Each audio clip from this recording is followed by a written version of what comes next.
वाणी श्री तुलसी साहब जी महाराज। सूरत शल आसमान की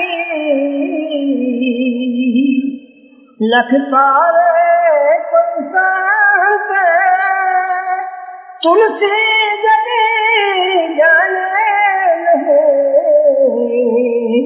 अति उतंग प्रिय पंथ। सूरत शल आसमान की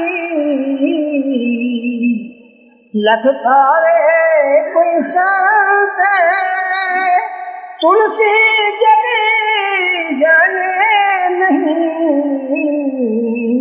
अति उतंग प्रिय पंथ। यह परम संत तुलसी साहब जी महाराज की वाणी है। हम जानते हैं कि इस नाम के दो महात्मा हुए हैं। एक गोस्वामी तुलसीदास जी महाराज जो काशी या बनारस में वर्तमान हुए और जिन्होंने रामायण की रचना की। दूसरे ये परम संत तुलसी साहब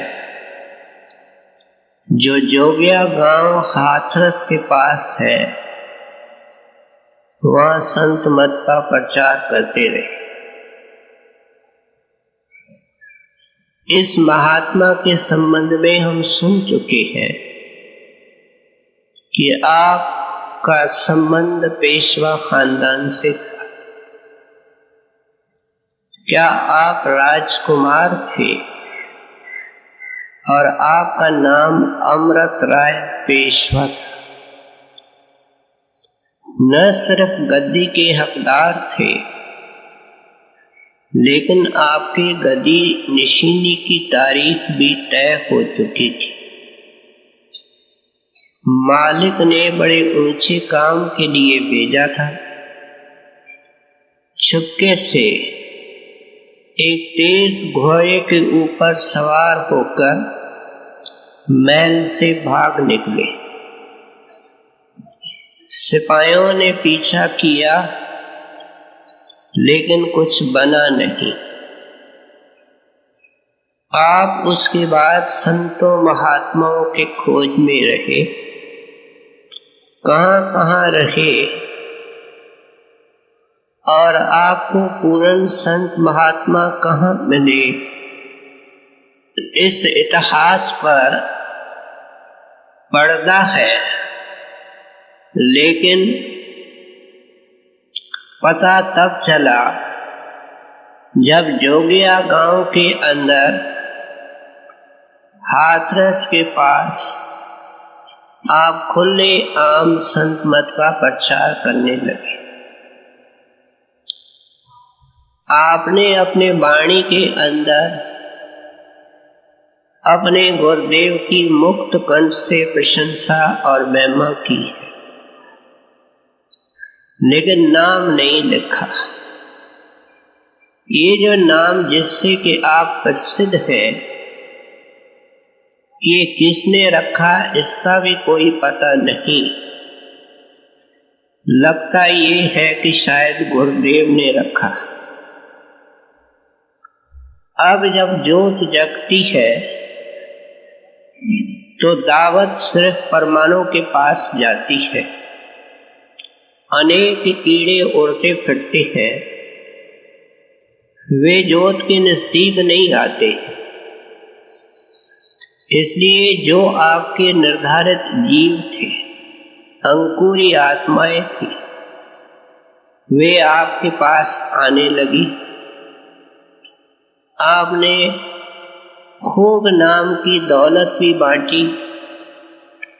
यहाँ तक हमने सुना है कि श्री हजूर स्वामी जी महाराज का पूरा परिवार आपके सेवक थे और जाते वक्त हमारे लिए 4 ग्रंथ छोड़ के गए। एक पद्म सागर, दूसरा रतन सागर तीसरा घट रामायण और चौथे ग्रंथ के अंदर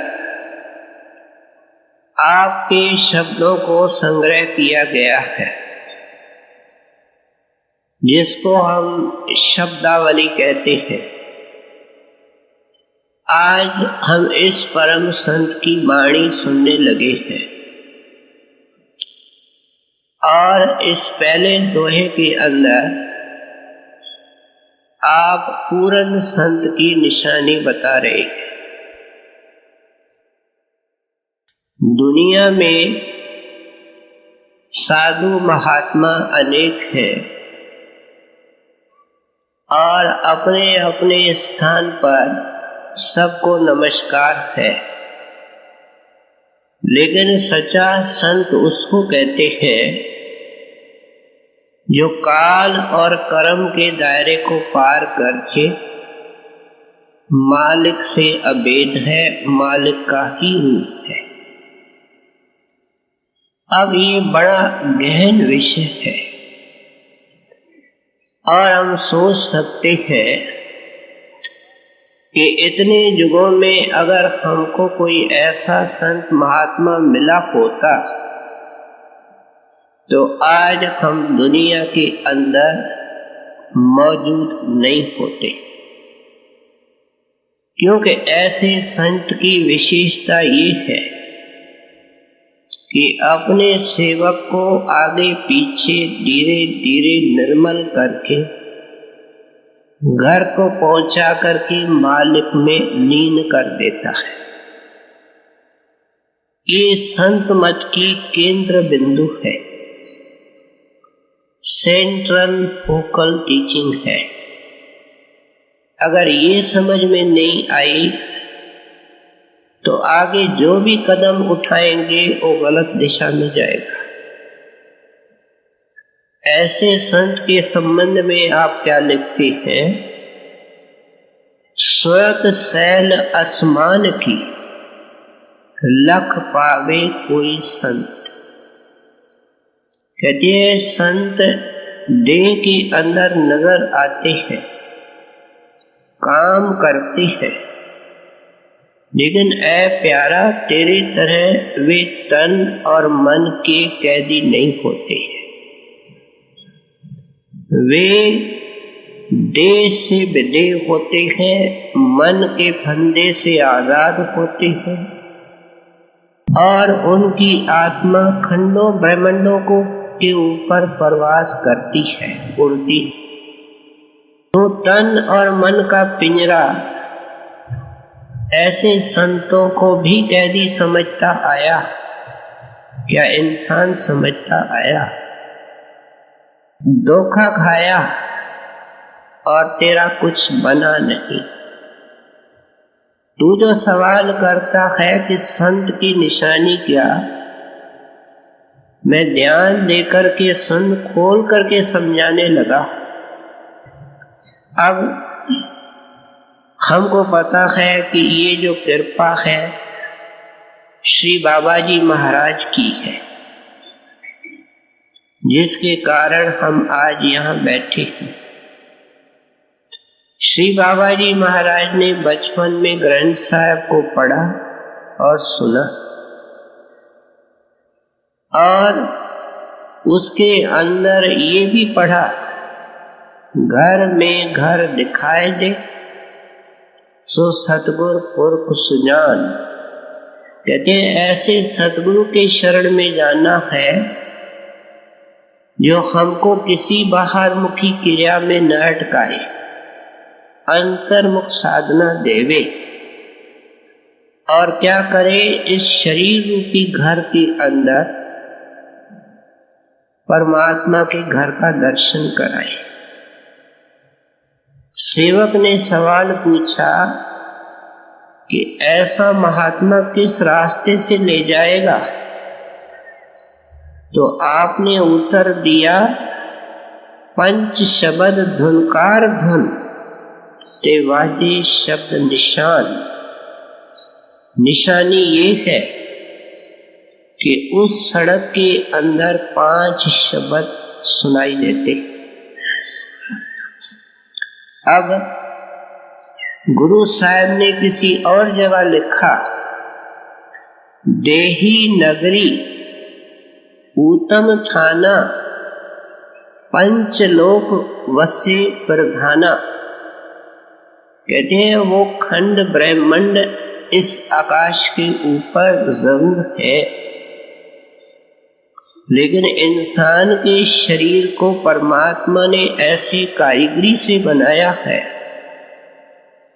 कि इसके मस्तक के अंदर मिनिएचर फॉर्म में सारी रचना रखी है और खुद भी बैठा। जिस साधु महात्मा ने दर्शन किया ब्रह्म का, पार ब्रह्म का, सतलोक का, अपने मस्तक में किया। कहते हैं ये बड़ा उत्तम नगर है, देही नगरी उत्तम थाना। और इस मस्तक में क्या है? पंचलोक वसे प्रधाना। अभी हम सुन के आए कि 5 शब्दों का मार्ग है। कहते हैं अंदर देश तो अनेक है, लेकिन उसके अंदर प्रधान 5 है और हर एक देश का अपना शब्द है। मन में शंका उठ सकती है कि जिक्र तो शब्द और नाम का होता है, फिर 5 शब्द कहां से आ गए? शब्द एक ही है, वो दुर्धाम से निकलता है, लेकिन क्योंकि 5 देशों का मसाला अलग है, उसके कारण उसकी आवाज बदलती है। इसलिए संतों ने 5 शब्दों का जिक्र किया है, 5 शब्दों का भेद दिया है। स्वामी जी महाराज ने अपने वाणी के अंदर लिखा, 5 शब्द घट में बजे, यह निर्णय करने शब्द की। देखो मैं अंधेरे के अंदर नहीं रखता। स्वामी जी महाराज कहते हैं कि मैं जब शब्द का निर्णय करता हूं तो कोई मंदिर के गिरजे के अंदर बजने वाला कीर्तन नहीं, 5 शब्द घट में बजे, यह निर्णय करने शब्द की। एक मुसलमान दरवेश कहता है, पंजाबी के अंदर कहावत है, 100 सियाना इको मत, मूर्ख अपनी अपनी। जो पूरन संत हुए हैं उन्होंने एक चीज का जिक्र किया है। भाषा अलग हो सकती है, तरीका अलग हो सकता है। वो मुसलमान दरवेश जो कमाल का दरवेश है, मौलाना रूम लिखते हैं, बहाफ्तम फलक नौबत पंजाबी, शिव नेत्र से ऊपर 7वां आसमान शुरू होता है। क्या आंखों तक 6 चक्कर है, उसमें रचना है, और आंखों से ऊपर शिव नेत्र के ऊपर 7वां आसमान शुरू होता है। कहते हैं जब तुम देह को खाली करके वहां पहुंचोगे, नौबत पंजाबी, तेरे को 5 प्रकार के शब्द मिलेंगे। ये आपकी भावना है कि ऐसे संत की खोज करनी है जो देह के अंदर रहता हुआ देह से न्यारा है, तन मन से न्यारा है, 3 लोक से जुदा है। इन संतन की चाल त्रिलोकी तक बंधन है, तन का और मन का, तीनों गुणों का, 25 प्रकृतियों का। पलटू साहब कहते हैं इनकी चाल न्यारी होती है। कबीर साहब ने उस चाल को क्या कहा? शब्द विहंगम चाल हमारी। हमारी चाल पंछी की चाल है। हमारे सामने पंछी जमीन पर होता है, 1 मिनट के ऊपर पहाड़ी की चोटी पर होता है, चाहे वापस 1 मिनट के अंदर धरती पर आ सकता है। उस परमात्मा का बनाया हुआ एक छोटा पंछी अगर ये कर लेता है, तो जो संत परम संत उस मालिक से अभेद है, वो जिस वक़्त चाहे देह को छोड़े, जिस वक़्त चाहे देह में आए। मौलाना रूम ने लिखा, उनका एक कदम तीसरे तिल में होता है, दूसरा कदम दरगाह में होता है। अगर रुकना चाहे अपने जीव के खातिर तो रुक सकते हैं, लेकिन उनकी चाल ये विहंगम चाल है। विहंगम पंछी को कहते हैं जब तक तुमको ऐसा संत महात्मा नहीं मिलेगा। आखिर किस भावना से तुलसी साहब ने ये वाणी लिखी? क्योंकि हम अंधेरे के अंदर जुगों से भटके हैं, हमारी राह रोशन करना चाहते हैं, हमको सही डायरेक्शन में तलाश करने की हिदायत करते हैं और उसके चरणों की शरण लेने की हिदायत करते हैं। ये पुराने इतिहास तो क्या देखने हैं, हम अपने सत्संग के वर्तमान इतिहासों को देखें कि ये महात्मा कैसे देह से विदेह होते हैं। श्री अद्वैत स्वामी जी महाराज, जिनको रोशनी आपसे मिली थी, वे जाने से पहले कई बार कह चुके कि हमारे जाने का वक्त है। प्रेमी आग्रह करते रहे, सेवक से ये चीज कहाँ बर्दाश्त होती है। आखिर तारीख तय कर दी कि इस तारीख को जाना। आपको जाहिरी तौर पे कोई बीमारी नहीं, लेट गए, शरीर में थोड़ी सी कंपन आई और आंखों की पुतलियां बदली, आपने सूरत को अंतर्मुख कर दिया। कुछ ही देर के बाद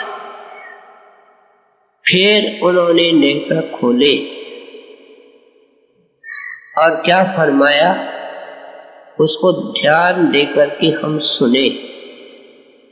हमने अपने सूरत को सत्पुरुष के गोद में पहुंचा दिया है।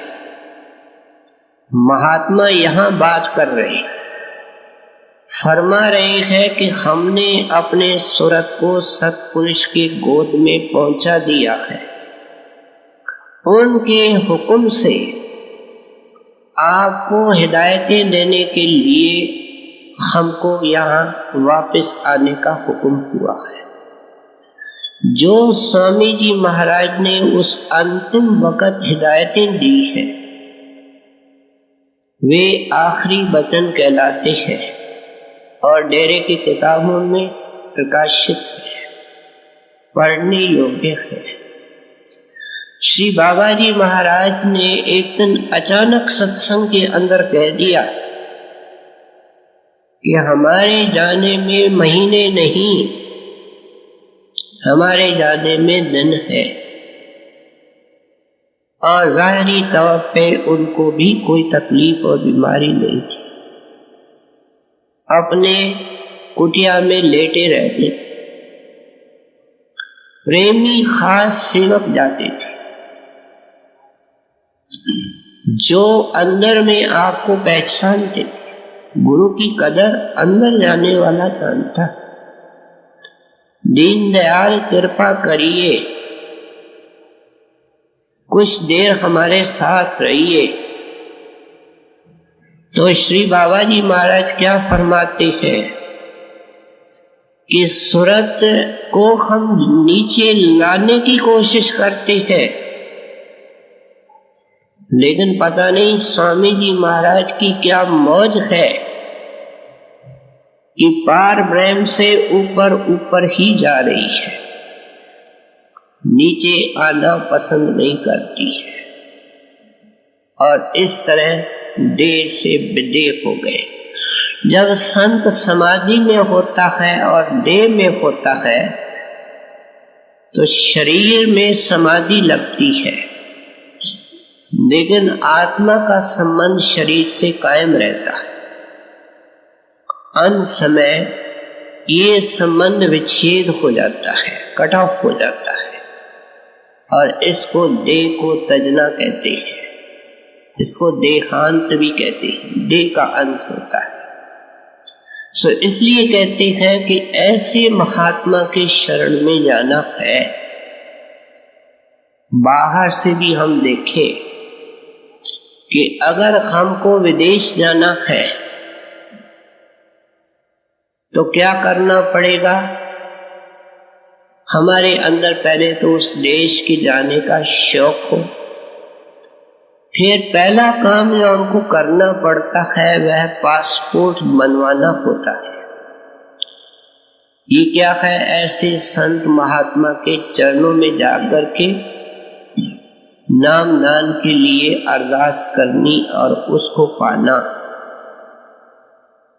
अगर हमको ऐसा संत नहीं मिला, हमको कोई योगी मिला, नाम वो भी देगा, पासपोर्ट वो भी देगा, लेकिन वो पासपोर्ट पहले स्थान का होगा।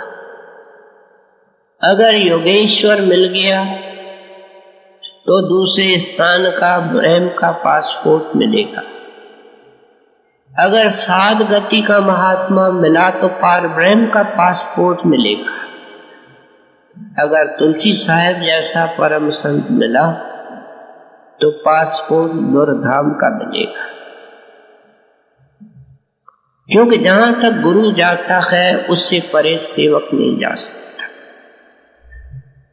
फिर जब पासपोर्ट बनकर के आता है तो हमको फिर टिकट के लिए पैसे चाहिए, और पैसे हम इकट्ठे करते हैं। ये क्या है? ये नाम की कमाई है। गुरु से नाम लेकर के नाम की रगड़ लगाना, उसका जौहर निकालना, ये नाम की कमाई है, नाम का धन है। अनेक तरीकों से इसको वाणी के अंदर संतों के ने बयान किया है। इसको आत्म धन कहा, राम धन कहा, पायोरी मैंने राम रतन धन पाया। मीरा के पास बाहर के धन की कोई कमी नहीं थी, लेकिन वाणी में उस धन की महिमा करती है जो श्री गुरु रविदास जी महाराज के चरणों में बैठ करके उन्होंने पाया। इसलिए कहते हैं इसको आत्म धन कहते हैं, राम धन कहते हैं, हर धन कहते हैं। गुरु साहब हमको चिताते हुए कहते हैं, तुम रोड़े इकट्ठे कर रहे हो, पत्थर इकट्ठे कर रहे हो, कागज इकट्ठे कर रहे हो, इकट्ठे क्या करो? हर धन सिंचो रे जन भाई। ये हरि का धन इकट्ठा करो। कैसे इकट्ठा करो? सतगुर सेवा रखो सरनाई। किसी संत महात्मा के शरण में जाओ और वो तुमको तरीका देगा कि ये धन कैसे इकट्ठा होता है। तीसरा काम जो हमको विदेश जाने के लिए करना पड़ता है वह ये होता है कि अपने घर से निकलना पड़ता है। हवाई अड्डे तक हमको जाना पड़ता है, क्योंकि जहाज वहां से उड़ान भरता है। ये क्या है? पैरों के तलियों से लेकर के सिमरन ध्यान करके आंखों तक शरीर को खाली करना, क्योंकि शिव नेत्र में वो हवाई जहाज है, शब्द का जहाज है, जिसके अंदर बैठ करके हम ऊपर के खंडों ब्रह्मांडों में जा सकते हैं। उस जहाज का चालक परम संत है। इसलिए कहते हैं कि इस सारे शरीर को जब खाली करोगे, वहां पहुंचोगे, केबिन खुलती है, उससे पहले डॉक्यूमेंट्स चेक होते हैं कि इसके कागज सब सही है। जिस बाहर जाने वाले के पास वीजा नहीं, वो विदेश इन सभी चीजों के बाद होते हुए नहीं जा सकता। ये वीजा अंदर का गुरु देता है और उस प्रेमी को मिलती है जिसके अंदर कोई दुनिया की तमन्ना नहीं। एक मुसलमान दरवेश कहता है, अंदर जाने की इजाजत नहीं मिलेगी, ध्यान देकर के सुनो। अगर जरा मात्र भी ख्वाहिश दुनिया की तेरे अंदर है तो बाहर रहेगा। अंदर वो जा सकता है जिसने अपने ख्वाहिशों को, अपने इच्छाओं का हवन किया है और उसके अंदर से एक ख्वाहिश निकली है और वो परमात्मा के मिलने की है। कहते हैं उसको वीजा अंदर वाला गुरु देता है और ये जहाज में बैठ कर के ऊपर के आकाशों की सैर करता है। लोहे के दूसरे हिस्से के अंदर आप फरमा रहे हैं, तुलसी जग जाने नहीं, अति उतंग पिया पंच। कहते हैं जिस सुराख से निकल करके आत्मा ने अंदर जाना है, क्या शिव नेत्र में प्रवेश करना है, वह सुराख बहुत बारीक है। अति उतंग पिया पंथ, जो पंथ प्रीतम के पास ले जाता है। अति उतंग है, सांकड़ा है, बारीक है। महात्माओं ने खसखस के दाने की मिसाल दी, फिर राई के दाने की मिसाल दी, क्राइस्ट ने सुई के रोजन की मिसाल दी। ये सब मिसालें हैं। सत्संग कहता है मैं अंदर जाऊं, हाथी उस सुराख से नहीं निकल सकता। ये अपने तमन्नाओं और इच्छाओं के साथ भरा हुआ है, हाथी बना हुआ है। हाथी उस सुराख से नहीं निकल सकता है। ये सिमरन ध्यान क्या करता है कि इसको महीन कर देता है, बारीक कर देता है। कहते हैं दुनिया के लोगों को तो खुले आम रास्ते चाहिए, चौड़े रास्ते, हवादार रास्ते। इस बारीक सुराख से कोई प्यारा निकलता है। वो खुले रास्ते कौन से हैं? पहले तो विषय विकार है और फिर ठोकरें लगती है, दुनिया के झकझोलों के अंदर आता है तो ये कर्म धर्म पूजा पाठ और बाहर मुखी साधनाओं करता है। कहते ये है खुले रास्ते। कौन उस बारीक सुराख से निकले जो इन सारे शर्तों को पूरा करता है, जिसका वर्णन अभी किया गया। कहते उसके रास्ते, उसका रास्ता खुलता है।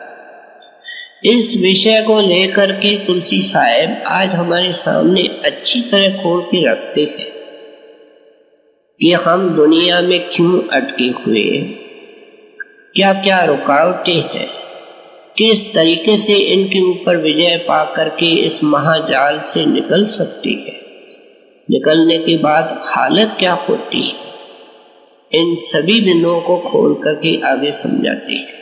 सूरत सल आसमान की लख पावे कोई संत, तुलसी जगी जाने नहीं, अति उतंग पिया पंथ। जिना चार का खेल है, झूठा जगत पसार। जिन बिचारे पति ना लखा, बूढ़े भोजन धार। कहते हैं पहले इस दुनिया की असलियत समझो। अभी तक हमने इस दुनिया की असलियत और वास्तविकता समझी नहीं। ये दुनिया क्या है? दिनाचार का खेल है। खेल असलियत नहीं होती है। कहते ऐ मूर्ख, इस माया के पसारे के अंदर तुम फंसे को इस नतीजे पर अभी तक नहीं आए, जुग हो गए। और ये खेल तो कुछ अरसे के लिए है। दिनाचार 4 दिन इसलिए संतों ने कहा कि जिंदगी की 4 अवस्थाएं होती है, बालपना, किशोर, जवानी, बुढ़ापा। कुछ महात्माओं ने इसको 2 दिन की जिंदगी कहा। दूलनदास जी महाराज लिखते हैं 2 दिन की है जिंदगानी, 1 दिन आने का, 1 दिन जाने का, बीच में अपने गुनाहों का नक्शा, गुनाहों का खेल, कुछ पिछले कुछ नए। कहते हैं इसके सिवाय कुछ नहीं है। इसलिए क्या कर, लाए लिव गुरु के चरणन। लिव किसको कहते हैं, जो टूटती ही नहीं। और सावधान करते हैं कि तेरा दुश्मन कौन है, आलस मत कर प्राणी। तेरा दुश्मन आलस है तो मुलतवी कहता करता है। 10-20 साल सत्संगी के कैसे ये खा गया, मन चतुर चालाक, कहते आलस के जरिए। इसलिए संतों महात्माओं ने समझाया कि ये दुनिया एक रैन बसेरा है, चलती हुई दरिया है, और तू यहाँ इस खेल के अंदर इसलिए अटका हुआ है कि इसके अंदर बहुत सारी चीजें लुभाने वाली। लेकिन अगर एक आदमी दफ्तर को जा रहा है, क्या मजदूर काम को जा रहा है, और रास्ते में कोई नुमाइश और मेला देखता है, उसमें खड़ा हो जाता है, तो शाम को क्या होगा, खाली हाथ होगा, बच्चों को रोटी तक नहीं खिला सकेगा, खुद भूखा मरेगा। कहते ये तेरी हालत है। तू आया है, मालिक ने तेरे को भेजा है नाम की कमाई के लिए, भक्ति वाले की करने के लिए। तुम इस माया के पसारे के अंदर खचाखच डूबे हुए हो। संत पुकार पुकार करके कहते हैं, लेकिन सुनता कौन है। इसलिए कहते हैं कि भाई ये जो देह है, इसके कारण तो तेरे को खेल अच्छा लगता है। जब आंखें अंत वेले बंद होती है, खेल भी बंद होता है।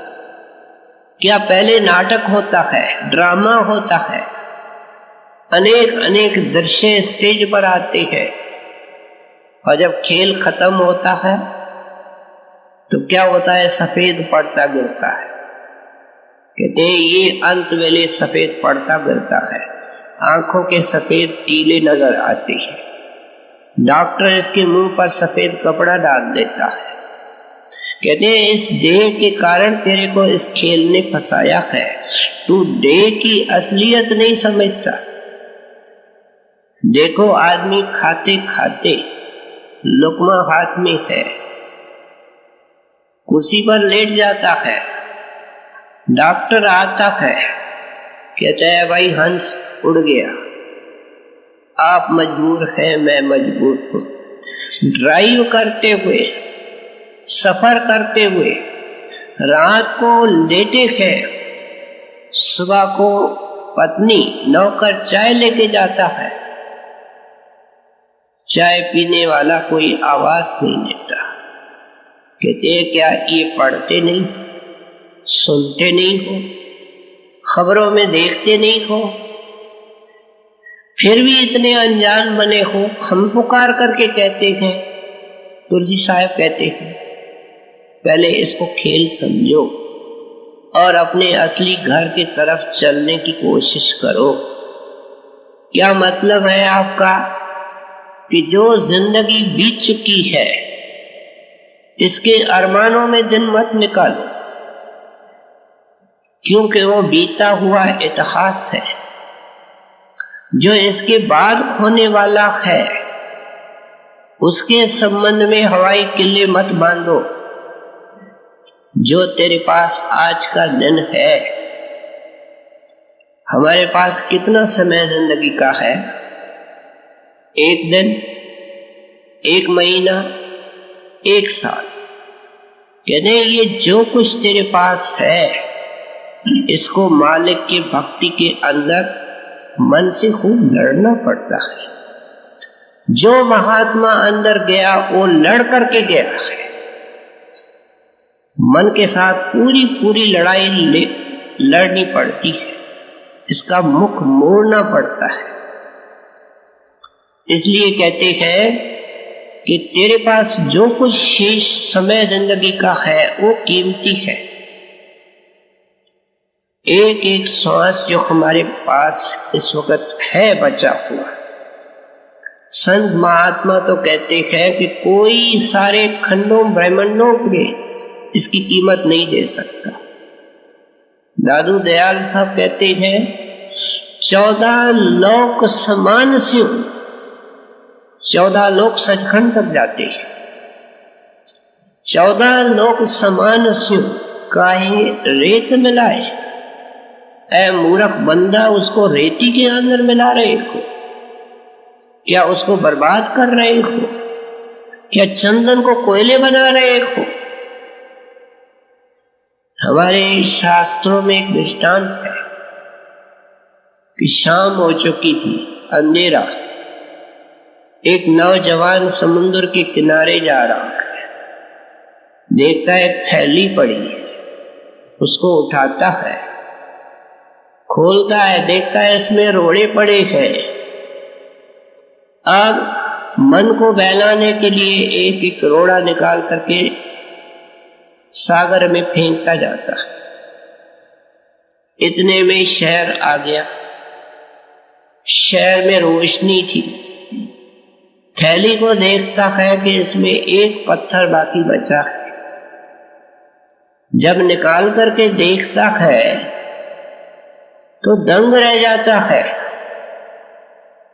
कि ये तो जवाहर है। आप सोचो उसको कितनी ठोकर लगी होगी कि मालिक ने मुझे पूरी थैली हीरों की दी, मैंने अंधेरे के कारण, अज्ञान के कारण उसको पानी के हवाले कर दी। हमने जितने श्वास हवाले किए हैं माया के सागर में फेंके। कहते एक साल है, एक महीना है, एक दिन है। जो उस थैली के अंदर पत्थर बच्चा है वो तेरा है। उस आदमी ने क्या किया होगा?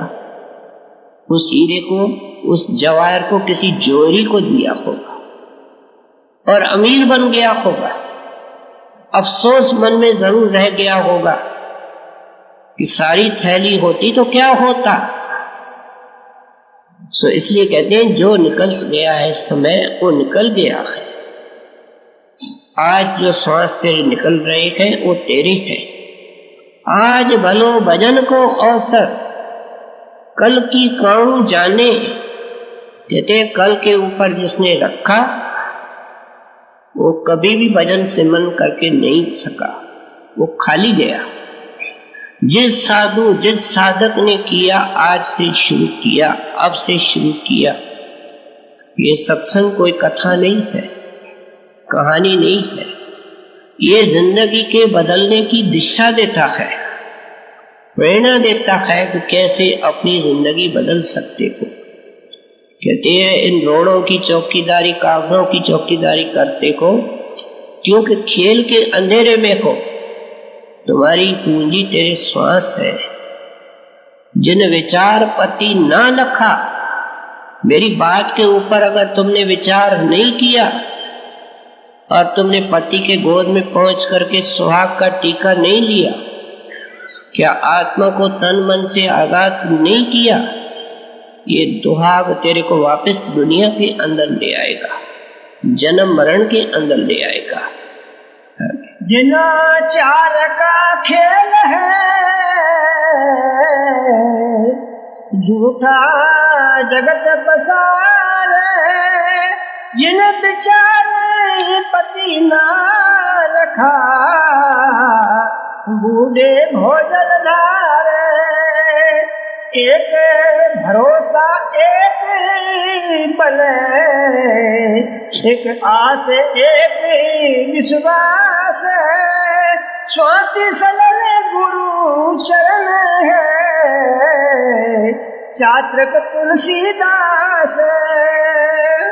अब कहती है कि अगर ऐसा किस्मत से संत मिले और दया करके तेरे को अपने चरणों की शरण दे, देशों के देश, कौमों की कौमें नाम से खाली है। कहती है अगर तुम खुशकिस्मत इंसान हो, इस वाणी को सुन करके ऐसे संत की तलाश करते हो, वे तुम्हारे ऊपर दया करके उन अपने चरणों में बुलाते हैं और अंदर के खजाने की चाबियां देते हैं। सिमरन ध्यान शब्द का सुनना, ये खजाने की चाबियां हैं। तो फिर क्या कर, एक भरोसा एक बल, एक आस विश्वास, सब तरफ से अपने भरोसे और सहारे हटा ले, एक नाम का और गुरु का भरोसा रख ले। दुनिया का कारोबार बगैर भरोसे के नहीं चलता है, विश्वास के नहीं चलता है। पत्नी का पति पर, पति का पत्नी पर, सेठ का नौकर पर और नौकर का सेठ पर, हर जगह मुसाफिर का रेलगाड़ी के जो बनाने वाले चलाने वाले हैं उनके ऊपर अगर भरोसा नहीं है, कोई रेलगाड़ी में नहीं बैठेगा, कोई हवाई जहाज नहीं बैठेगा।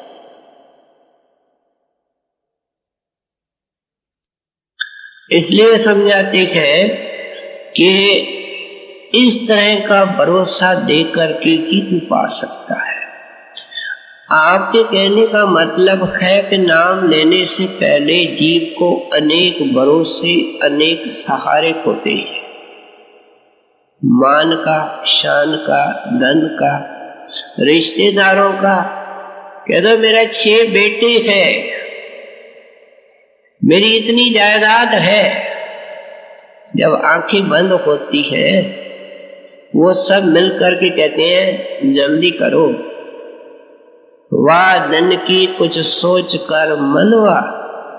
जब वो 6 ही बेटे क्या कहेंगे, ले चल पोसी, भाई ले चलो, लगाओ ठिकाने। तू बात को पकड़ता नहीं, असलियत को समझता नहीं, इसलिए उसके ऊपर विश्वास रख। जो तेरा है अंत वेले तेरे साथ रह सकता है और परलोक में तेरे साथ है।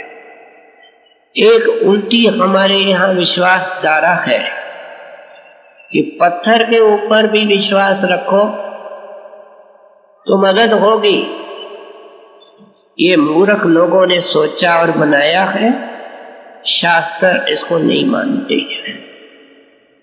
गुरु नानक देव जी अपने वाणी के अंदर क्या लिखते हैं, करण कारण समर्थ स्वामी नानक किस शरण।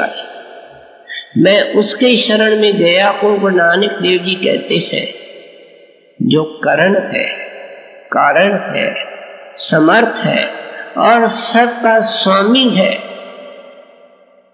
क्या समर्थ के पास जाएंगे? अगर हम एक बाबू के पीछे लगे रहे और विश्वास रखा तो क्या हमारे को कोई मिनिस्टर बना देगा, कोई बहुत बड़ा अफसर बना देगा? एक चपरासी की सेवा करने से कोई हम सेठ बन जाएंगे? हम सोचते नहीं है कि हमने क्या सुना है, उनकी कीमत क्या है। कहते हैं उनकी शरण लेनी है जो दाता है। गुरु है दाता, गुरु है दानी, गुर आराधो छन छन प्राणी। कौन आराध सकता है? जिसका पूरा विश्वास है। संत मत अंधविश्वास नहीं देता है। वे कहते हैं कि जितनी खोज करनी है करो। श्री बाबा जी महाराज ने कितने साल खोजा? आपकी कसौटी 5 शब्दों वाला मालिक से अभेद, सिर किसी के आगे नहीं झुकाया। जब स्वामी जी महाराज के चरणों में गए, पहला सत्संग सुना और उनके चरणों में प्रतीत आई। क्या उन्होंने प्रतीत बख्शी? नाम दान बख्शा। 48 घंटे उनकी समाधि लगातार लगी थी। इसको खोजी कहते हैं। हम छिलके के खोजी हैं, हम गरी के खोजी नहीं हैं। सो इसलिए समझाते हैं कि इस तरीके का अटल विश्वास रखो, जितनी चाहे तलाश करो, लेकिन पूरे के पास जाकर के फिर पूरा विश्वास दो।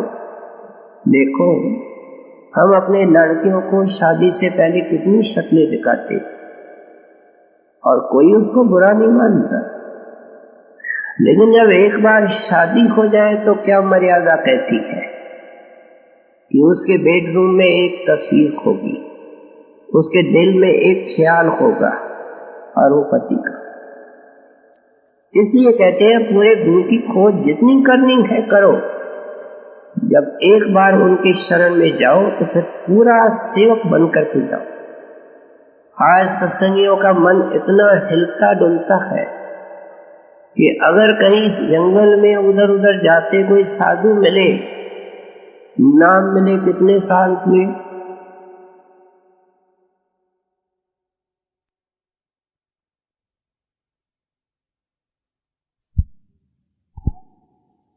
आज सत्संगियों का मन इतना हिलता डुलता है कि अगर कहीं जंगल में उधर उधर जाते कोई साधु मिले, नाम मिले कितने साल में, 10 साल 20 साल, कुछ देखा तो कुछ नहीं, बैठो अभी दिखा देता हूं। सत्संगी झुक जाता है, जो ये दिखाता है वो तो देख लो, जब गुरु दिखाएगा तब देख लेंगे वापस। कहते हैं ये क्या है? ये पतिव्रता नहीं है। जैसे पतिव्रता धर्म है, इसे संत मत के अंदर गुरुवर्ता धर्म है, जो लेना है अपने गुरु से। सरदार बहादुर महाराज का सारा जीवन ये कहता है, मालिक के ऊपर विश्वास रखने वाला कोई विरला भगत होता है, कोई साध होता है, बाकी तो सारे सहारे दुनिया के ढूंढते। स्वामी राम तीर्थ लाहौर के अंदर प्रोफेसर थे मैथमेटिक्स के, लेकिन बाहर से नौकरी, अंदर से साधु। और 1 बजे दोपहर को दूध पिया करते थे। आपके साथी प्रोफेसरों का खाना आता, कभी उनको कहते खाना खाओ, कहते मुझे अपना मालिक 1 बजे दूध दे देता। एक बार छुट्टी का दिन था, उन्होंने पिकनिक रखी। ऐसी अटकल से पिकनिक में चले कि 1 बजे ऐसी सुनसान जगह में पहुंचे जहां न कोई मकान न कोई दुकान। पेड़ के नीचे बैठ गए, अपने टिफिन खोले और व्यंग के रूप में कहते हैं राम तीर्थ को, जनाब महात्मा जी आप तो दूध पिएंगे। तब राम तीर्थ कहता है, भाई देखो मैं कौन पीने वाला, मेरे को भेजने वाला होता है, अगर नहीं भेजेगा तो नहीं पीऊंगा। थोड़ी देर में क्या देखते हैं कि एक 10 साल की 12 साल की लड़की है, उसके हाथ में रोटी है और वो आकर के चुपचाप राम तीर्थ के आगे रोटी रखती, उसमें दूध। प्रोफेसर हैरान हो गए, उस लड़की को बुलाया, तो कैसे यहां पहुंची, तेरे को किसने भेजा है? कहने लगी देखो मेरे पिताजी यहाँ पास में खेतों में काम करते हैं, वो 10-11 बजे दूध पीते हैं। मैं जब गई तो मुझे कहने लगे आज मुझे भूख नहीं है, क्योंकि मुझे लगता है कि पास में कोई साधु भूखा है।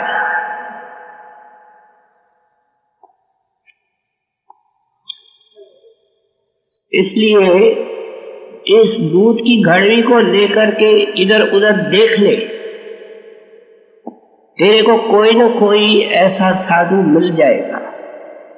मैंने आप लोगों को दूर से देखा, जब आपके नजदीक आई तो मुझे तो साधु यही लगे। मैंने इनके सामने लोटी रख दी। कहते इसको कहते हैं विश्वास। पाना है तो एक नुक्ते पर आओ, दीन दुनिया जो कुछ लेना है सब उस मालिक से, सतगुरु से। आगे एक भरोसा एक बल, एक आस एक विश्वास, शांति सगल गुरु चरण है, चात्रक तुलसीदास। तुलसी ऐसी प्रीत करे, जैसे चंद चकोर, चोंच दुखी गर्दन लगी, चितवत वाही और। पिछली कड़ी के अंदर आपने भरोसे और विश्वास का जिक्र किया। संतों के वाणी के अंदर विश्वास के साथ प्रेम का जिक्र आता है, और इसको संतों के वाणी के अंदर प्रतीत और प्रीत भी कहते हैं। प्रतीत का अर्थ है विश्वास, प्रीत का अर्थ है प्रेम। अब विश्वास का जिक्र करके अब प्रेम का जिक्र करते हैं और फरमाते हैं तुलसी ऐसी प्रीत कर, जैसे चंद चकोर। गुरु से प्रीत कैसे होती है उसके लिए चकोर की मिसाल देते। कहते हैं जब चंद्रमा निकलता है, चोंच वह चकोर उसका आशिक होता है, वह अपने आंखों को चंद्रमा में फोकस कर देता है, जिसको हम कहते हैं गेजिंग, टिकटिकी लगाना है, तकी तकते रहो, इसको तकना कहते हैं। कहते हैं इस तरीके से ऐसे अपने संत के दर्शन करो, कोई तन बदन की होश नहीं खो। 1968 में हजूर महाराज जी अजमेर आए थे। उनकी परम दया थी, 10-12 बार आए। वो आखिरी सत्संग मोनिया इस्लामिया स्कूल में हुआ, बाद में यहाँ भी हुए, पटेल ग्राउंड में भी हुए। उसमें 2-3 विदेशी सत्संगी भी आए थे महाराज जी के, और महाराज के आने से पहले 10-15 मिनट पहले आकर के पहली कतार में गदियां लगी होती बैठ जाते। उनके अंदर एक खास प्रेमी सत्संगी था, आकर के बैठना, आंखें बंद करना।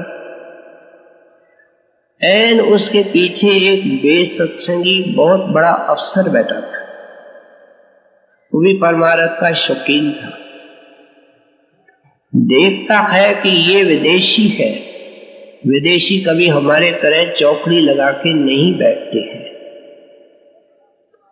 ऐसे बैठा हुआ है जैसे पत्थर की मूर्ति है। महाराज जी आए, उन दिनों में 1.5 घंटे से कम सत्संग नहीं करते थे। वह मूर्ति के तरह बैठा है, लेकिन टिकटिकी लगा करके दर्शन कर रहा है। सत्संग हो गया। वह ऑफिसर, वो 2-4 सत्संगी जो विदेशी थे, उनको कहने लगे कि आप 5 मिनट के लिए मेरी गाड़ी में बैठो, मेरे साथ चलो। उनको गाड़ी में बैठा करके अपने बंगले पर ले गया। अब विशेषकर उस सत्संगी से पूछता है कि आपने अपने गुरु में ऐसा क्या देखा है, आपके शरीर का एक अंग हिल नहीं रहा, एन जैसे पत्थर की मूर्ति जमीन पर रख देते हैं ऐसे आप बैठे थे। आपने अपने गुरु में क्या देखा है? वह खामोश था। जब इसने कहा मेरा सवाल कोई जटिल नहीं है, मेरे सवाल की भाषा भी सीधी है, मैं तो इतना ही आपसे पूछता हूं कि आपने अपने गुरु में क्या देखा है, तो अंग्रेजी में बोलता है He is beyond description, He is beyond words। क्या लफ्जों से इस चीज को वर्णन कर नहीं सकते। उसने उसको समझाते हुए कहा कि अगर मैं कुछ कहूं भी तो आपको समझ में नहीं आएगा, क्योंकि ये चीज अंदर की है। ये शरीर की स्थिरता तब आती है जब मन की स्थिरता आती है, और मन शब्द को सुनकर के स्थिर होता है, और शब्द यहाँ है नहीं, तो कौन सी भाषा, कौन से लफ्जों से उसकी लज़्ज़त, उसका आनंद बयान किया जाए, गुरु की पोजीशन और अहमियत कैसे बताई जाए। कहते ऐसी प्रीत करने वाले ऐसे उनका दर्शन करते हैं। फिर ये दर्शन जो देह स्वरूप का होता है हरदम नहीं होता है, ये तो डेरे में रहने वालों को भी नहीं होता है। इसलिए जो प्रेमी होते हैं वो अंतर में गुरु को प्रकट करते हैं। अभी हम सुन के आया, वो आते ही ऊपर से है, और जब नाम देते हैं ऐन तीसरे तल में सेवक के लिए बैठ करके, उन्होंने नाम दे दिया, अब इंतजार लेकर के बैठे, ये नाम की कमाई करेगा और मेरे पास आएगा, मैं इसको शब्द के साथ जोड़ करके मालिक के पास ले जाऊंगा।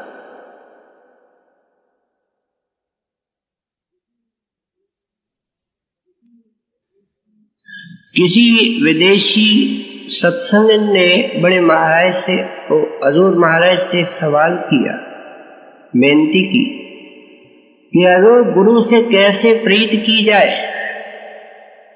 महाराज जी ने लौट करके उनसे सवाल किया कि आप अपने बच्चे से प्रीत करती हैं? हाँ। ये प्रीत आपको किसने सिखाई? क्या ये प्रीत सिखाई जाती है?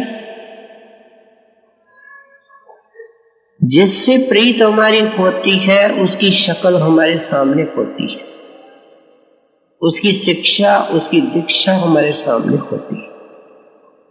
हमारे रोम रोम के अंदर दुनिया छाई हुई है, दुनिया की शक्ल, दुनिया के ख्याल। बराए नाम हम सत्संगी है, लेकिन सत्संगी वह है जो सत का सत्संग करता है, और ये सिर्फ हालत नाम की कमाई से हो सकती है। यहाँ तो पिछले जन्मों में नाम की कमाई हो, और वो यहाँ फलदायक होती है, बस गुरु के बगैर तो वो रह नहीं सकता। दर्शन करता है, सुध बुध भूल जाता है, और रात दिन अंदर तलाश करता है, और तलाश करके उसको अंदर पाना चाहता है। कहते हैं सच्ची प्रीत तो अंदर मुकम्मल होती है, बाहर की जो प्रीत होती है वो फ्लक्चुएट करती है, कभी फीकी पड़ेगी, कभी सवाई पड़ेगी, बढ़ती हुई प्रीत है। तो इसलिए समझाते हैं जैसे चकोर का की चोंच, क्योंकि हम जानते हैं कि चंद्रमा की डायरेक्शन और दिशा बदलती है, लेकिन चकोर उसे इतनी प्रीत करता है कि अपने चोंच को मोड़ता नहीं है। वो लगातार चंद्रमा का दर्शन करने के कारण अपने शरीर को मोड़ लेता है। उसका शरीर सेमी सर्किल हो जाता है। वो इतना भी नहीं चाहता है कि मैं सिर को मोड़ूं और कहीं चंद्रमा गुम ना खो जाए। माफ करना, अभ्यास जो है वो कोई खीर खाना नहीं है, उसमें ऐसे ही बैठना पड़ता है। गर्दन दुखती है, शरीर में बेआरामी होती है, लेकिन ये सब वह प्यार के अधीन सहन केवल नहीं करता है, चकोर को महसूस तक नहीं होता है। कहते हैं जब इस हालत में जाओगे, जब समझो तुम्हारी प्रीत गुरु के तरफ जाने लगी है, नतीजा क्या निकलेगा आगे समझाते हैं। तुलसी ऐसी प्रीत करे जैसे चंद चकोर, चोंच दुखी गर्दन लगी, चितवत वाही और मकड़ी उतरे तारे से, पुन गए चढ़ चढ़ तारे, जाका जासो मन रंजो, पहुंचत लगे न बारे। अब अव्यासी का जिक्र करते, मकड़ी उतरे तार से, पुन गए जो तार। कहते हैं मकड़ी छत में रहती है, लेकिन उनके खाने पीने का सामान नीचे होता है। वो क्या करती है, अपने मुंह से एक लिक्विड निकालती है, इस लिक्विड की एक तार बनाती है और उस तार को फैलाती जाती है और उस तार के सहारे नीचे उतरती है, खा पी करके फिर उस तार का सहारा लेकर के छत में चली जाती है। कहते हैं ये हालत सत्संगी तेरी हो जाएगी जब तू गुरु का बन जाएगा, पूरी प्रीत करेगा, पूरा प्रतीत रखेगा, विश्वास और प्रेम दोनों पंख लग गए। अब ये उड़ना शुरू करेगा और उड़ने के स्टेजेस होते हैं। पहला स्टेज मकड़ी स्टेज है, कहते हैं वो तेरी हालत होगी। ये कोई कथा कहानी हम नहीं सुन रहे हैं, हमारे अंदर शौक कम है, डेरे की किताबें पढ़े। राय साहब मुंशी राम ने 3 भाग रूहानी डायरी लिखा है, ये तीनों भाग पढ़ने चाहिए। उन्होंने सब तरह की चीजें इन तीनों भागों में लिखी। सत्संगी जो अभ्यासी है, वो जो महाराज जी को चिट्ठी लिखते रहे हैं, ये महाराज जी के सेक्रेटरी थे, तो उन्होंने उस वक्त तो उनको सपना नहीं था कि ये किताब के रूप में छपवाया जाएगा। वो अपने ही खातर एक सीधे साधे नोटबुक में ऐसी चिट्ठियों को दर्ज करते थे, नाम नहीं लिखते। एक सत्संगी चिट्ठी लिख रहा है कि महाराज जी, मैं आपका एक बहुत गरीब मामूली अदना सेवक हूँ, वर्कशॉप में काम करता। ये कुछ असर ब्रह का होता है, कुछ असर पिछले जन्मों का होता है। अब आपकी इतनी दया है कि मैं वर्कशॉप से आता हूँ, 10 मिनट के अंदर मेरा सारा शरीर सुन्न हो जाता है, आपके मुझे अंदर दर्शन होते हैं, और कभी कभी तो आपकी इतनी दया होती है कि सारी रात मैं बैठा रहता हूँ। जब वर्कशॉप की सुबह को सीटी होने वाली होती है, थोड़ी देर पहले मुझे आप छोड़ के जाएंगे। ये बात विचारने योग्य है कि उस आनंद को छोड़ करके इस गंदी दुनिया में कौन आएगा। और वहां जा भी कौन सकता है? ले जाने वाला गुरु है। सूरत को खींचे गुरु बलवान। ये काम क्रोध का शिकार इंसान अंदर नहीं जा सकता। जो छोड़ के जो ले जाता है वो छोड़ के जाता है। क्यों? कि दुनिया की लेन देन। अगर दुनिया की लेन देन रह गई तो सत्संगी दुनिया में वापस आएगा। गुरु ये कभी नहीं चाहता। गुरु चाहता है कि ये घर को जावे, माता के पेट में ना आवे। लेकिन महाराज जी आपकी इतनी दया है कि दिन भर मेरे को शब्द अपना आनंद देता है। इसको अंग्रेजी के अंदर सबड्यूड फॉर्म में शब्द आता है। क्या ऐसे तरीके से वो शब्द आता है कि अभ्यासी को अपने मस्ती के अंदर रखता है, आनंद में रखता है, लेकिन देह से विदेह नहीं करता है। और ये एक कौच है, किला है, जो इसको कोई कर्म रगड़े नहीं देता है। मैं दिन भर उस शब्द के आनंद में रहता हूँ।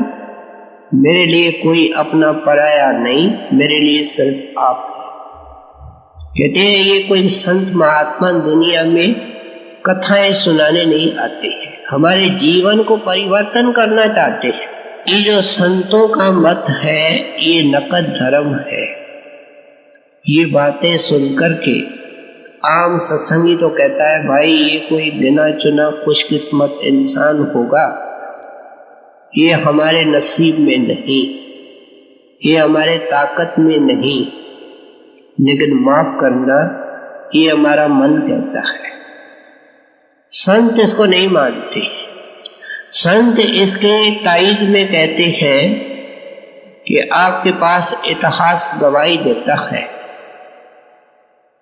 और पता नहीं कितने दुराचारी लोग संतों के शरण में गए, लेकिन वो अग्नि लेकर के गए, विरह लेकर के गए, और उस विरह ने उनके सारे पापों को न सिर्फ जला दिया, लेकिन उनको इतना ऊंचा उठाया कि वो अंदर के रहने वाले बन गए। नाम लेना मुनासिब नहीं। अभी हमने एक वार्ता सुनाई, ऐसी अनेक वार्ताएं हैं। बड़े महाराज जी कभी कभी खुला वचन फरमाया करते थे और फरमाया करते थे आपके सत्संग में ऐसे स्त्री ऐसे पुरुष है जो हमेशा अंदर में गुरु से बातचीत करते हैं, उनका दर्शन करते हैं। वो कौन है? उनके अंदर विरह है, उनके अंदर प्रेम है, जो सारे रुकावटों को दूर कर देता है। आगे मकरी उतरे तारे से पुन गए चढ़ तारे, जाता जासो मने रलो पहुंचत लगे न बारे। तुलसी आ संसार में पांच रतन है सारे, साध संग सतगुरु शरण दयाधीन उपकार। कहते हैं इस परमार्थ में अनेक रतन है। तू बाहर दौलत का शौकीन है, संत भी बड़ा खजाना लेकर के आते, जिसके अंदर बेबहा रतन है। जब किसान की फसल तैयार हो जाती है तो वह क्या करता है? उस फसल का एक सैंपल लिफाफे में डाल करके मंडी में आता है और बनिए को दिखाता है कि मेरा ऐसा धान हुआ है।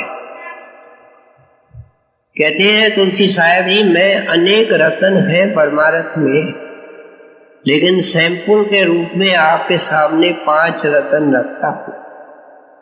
पहला कौन सा? सतगुण। पहले का साध संगत।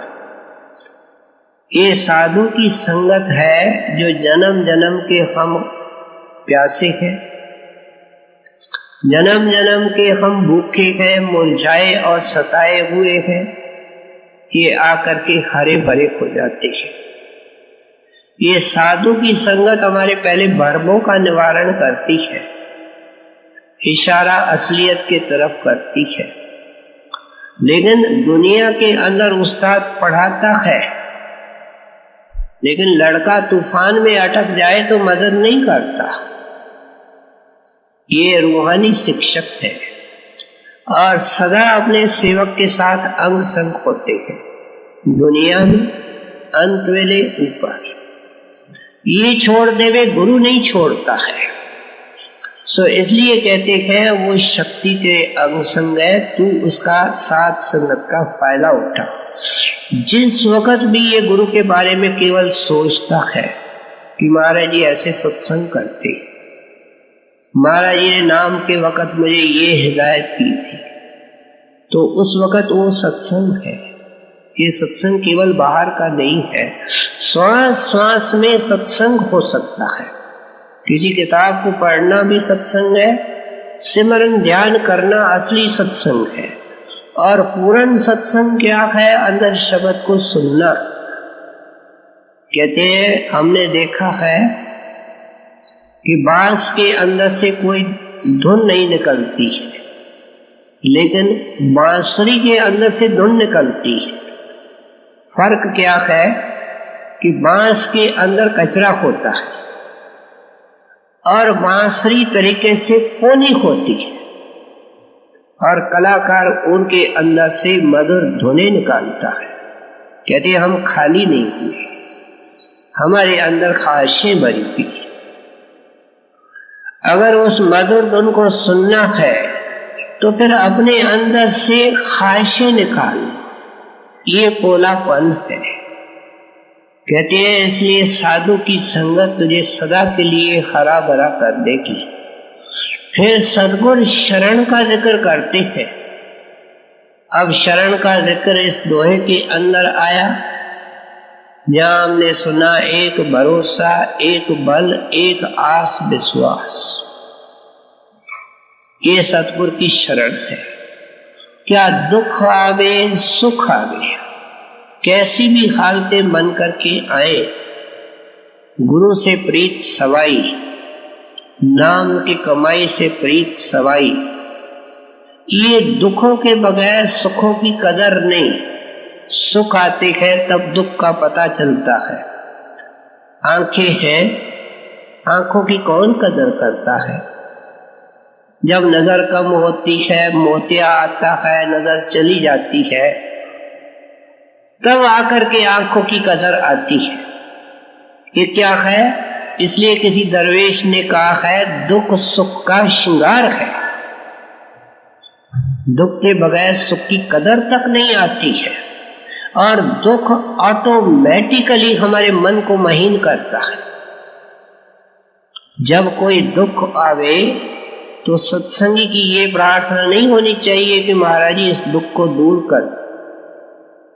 इसकी हरदम ये प्रार्थना होनी चाहिए कि महाराज जी मुझे ऐसा प्यार के अंदर रखो, ऐसा सिमरन ध्यान के अंदर रखो कि न मुझे दुख का पता चले न सुख का पता चले। दोनों हालतों के अंदर मैं उनसे ऊपर होकर के आपसे प्यार कर सकूं। दुनिया के चिंताएं कभी खत्म नहीं होती है, लेकिन शब्द के प्रकट होने से ये जल जाती है। कोशिश से कभी ये खत्म नहीं हो। तो इसलिए समझाते हैं ये साधु की शरण है। फिर दया का जिक्र करते हैं। दया सतगुरु ने कर दी, मालिक ने दया की, सतगुरु के पास पहुंचाया। अब सतगुरु ने दया की, नाम नान बख्श दिया। कहते अब अपने ऊपर दया करके अपने आत्मा को तन और मन के कैद से निकालो। ये अपने ऊपर दया है, जो विशेषकर सत्संग के अंदर जिक्र जिसका होता है। कहते हैं दूसरा दीनता है। संतों महात्माओं ने सेवा के इतने काम इसलिए रखे हैं कि हमारे मन के अंदर दीनता आवे। जो सत्संगी सेवा नहीं करता है वो बहुत बड़े घाटे में है, और जो सत्संगी सेवा करते हुए निम्रता रखता है वो दुगने फायदे में है। अगर वो सोचता है कि मैं छोटा सेवादार हूं, ये बड़ा सेवादार है, मेरी कदर नहीं, मैं इतना काम करता हूं, माफ करना, वो गंवा रहा है। इनाम देने वाला, कदर करने वाला उसके अंदर है। निमित्त किसी सेवादार जत्थेदार के निमित्त सेवा नहीं की जाती है, किसी प्रबंधक के लिए सेवा नहीं की जाती है। सेवा तो सतगुरु के निमित्त की जाती है, कोई देखे कोई नहीं देखे, देखने वाला अंदर बैठा है। और जब भी किया जाए तो मन के अंदर एक खुशी होनी चाहिए। सेवा कभी बोझ समझ के नहीं करनी चाहिए। जिस तरीके से भजन के अंदर मन को हल्का रखना है, सेवा के अंदर अपने आप को खुशकिस्मत समझना है कि ये सेवा देवी देवताओं को नहीं मिली, ये मेरे सतगुरु दीन दयाल की कृपा है कि उनकी साजी नवाजी संगत की मुझे सेवा बख्शी। और अगर सेवा करते हुए ख्याल गुरु में रखता है, सिमरन ध्यान में रखता है, तो ये तो सोने में सुहागा है। सो इसलिए कहते हैं ये निम्रता का मार्ग है, ये उछलने का मार्ग नहीं है, ये दिखावे का मार्ग नहीं है। हम तो सत्संग के अंदर सज धज के आते हैं, अच्छे वस्त्र पहन करके, और अपने शान मान से गाड़ियों को दिखाना चाहते हैं, ये हमारी गाड़ी है। कहते हैं ये पाने का तरीका प्यारे नहीं है। हम देखो गर्मी के अंदर प्यास लगती है, हम झुकते हैं, फिर सुराही को झुकना पड़ता है, फिर गिलास को झुकना पड़ता है, फिर जाकर के प्यास मिटती है। जो झुकना ही नहीं सीखा उसकी प्यास तो बनी रहेगी। फिर कहते हैं उपकार, कहते हैं जिसका खजाना खाली है, जिसका जेब खाली है, वो क्या देगा। हमारे अंदर काम क्रोध है, हमारे पड़ोसी और सत्संगी के अंदर लोभ मोह अहंकार है, बैठ करके बातें करेंगे, 5 मिनट तो महाराज जी की बात होगी, फिर निंदा चुगली होगी, फिर कहेंगे फलाने ने तरक्की कर दी, वो विलायत चला गया, उसने ऐसे कर दिया। क्या मतलब, कीचड़ के सिवाय हमारे पास कुछ भी नहीं है। उपकार तो वो कर सकता है जिसके पास कुछ है। इसलिए तुलसी साहब कहते हैं जब इन सिद्धांतों पर बैठेगा तो तुमको ये 5वां रतन भी मिलेगा। क्या तू टोटली बदल जाएगा। दुनिया के लोग कहेंगे, तेरे को कहने की जरूरत नहीं, कैसे चलता था, कैसे बोलता था, कैसे व्यवहार करता था, अब इसको क्या चीज मिल गई है, ये पूरी तरह बदल चुका है। उसके हर एक काम से खुशबू निकलती है। सबसे बड़ी जो उपकार है वो ये है कि किसी को नेक राय देना, किसी को संत मत समझाना, किसी को संत मत के अंदर लाना, इससे बड़ी कोई सेवा नहीं है बाहर से। अगर किसी के नसीब में है वो आ जाता है। एक सत्संगी महाराज जी को चिट्ठी लिखता है कि महाराज जी घर में अगर वे सत्संगी है तो प्रार्थना गुरु को करनी चाहिए कि इसको नाम मिल जाए। महाराज जी उनका उत्तर बड़े सुंदर ढंग से देते कि ऐसी प्रार्थना करने में कोई हर्ज नहीं है, लेकिन अगर उसके नसीब के अंदर नाम नहीं है तो प्रार्थना के बावजूद भी नाम नहीं मिलेगा। लेकिन देखो ये जो बैसा घरों के अंदर है, जो घरों को तबाह करके बैठा है, वो इसलिए है कि करनी नहीं है। संत मत का सारा जोर करनी पर है। यदि जब तू इन असूलों के ऊपर चलेगा, इस तरह की करनी करेगा, तेरे अंदर से अपने आप खुशबू निकलेगी। नाली से तो बदबू निकलती है, फूलों से खुशबू निकलती है। कहते हैं जब ये गुण तेरे अंदर आएंगे, फूट फूट करके औरों को फायदा होगा, और वो भी संत मत के अंदर आएंगे, बल्कि आगे होकर के पूछते हैं, प्यारे तुमको क्या चीज मिली कि तुम पहले कैसा था अब कैसा बन गया। ये बहस वैसे की चीज नहीं है, ये करने का मार्ग है। तुलसी साहब ने संत मत का उपदेश जो आए दिन हम सुनते हैं उनको अच्छी तरह खोल के समझा।